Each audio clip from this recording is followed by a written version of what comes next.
Praise the Lord. உலகத்தில் வாழ்கிற நம்ம எல்லாருக்குமே சோதனைங்கிறது கண்டிப்பாக உண்டு.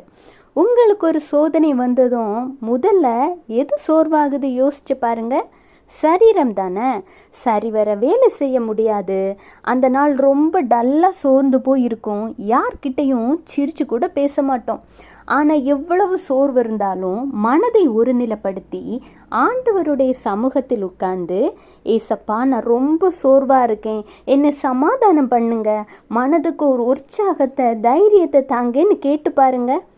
அடுத்து என்ன நடக்கும்னு நான் சொல்ல வேண்டிய அவசியமே இல்லை. ஆண்டவராகிய இயேசு கிறிஸ்து உங்ககிட்ட வந்து உங்களை ஆற்றி தேற்றி எல்லாவற்றையும் பார்த்துக்கலாம், கவலைப்படாத அப்படின்னு உங்களை தூக்கி விடுவார். அதுக்கப்புறம் உங்களுக்கு இருந்த மனசு சோர்வு, சரீர சோர்வெல்லாம் எங்கே போச்சுன்னு உங்களுக்கே தெரியாது. இன்றிலிருந்து உங்களுக்கு ஒரு சோர்வுனா சொன்ன மாதிரி ஆண்டவராகிய இயேசு கிறிஸ்துவினிடத்தில் போய் கேட்டு பாருங்க.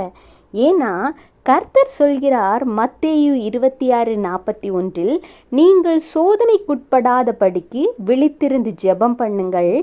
ஆவி உற்சாகம் உள்ளதுதான், மாம்சமோ பலவீனம் உள்ளது. எனவே எந்த ஒரு சோதனை வந்தாலும் சரி, அந்த சோதனையில் நீங்கள் சிக்காதவாறு விழித்திருந்து ஜெபம் பண்ணுங்கள். சோர்வை தருகிற சாத்தான் வெட்கப்பட்டு ஓடும்படி விரட்டி அடிப்பீங்க. இயேசு கிறிஸ்துவின் நாமத்தில் நீங்கள் வெற்றி காண்பது நிச்சயம். Have a blessed day. Jesus bless you.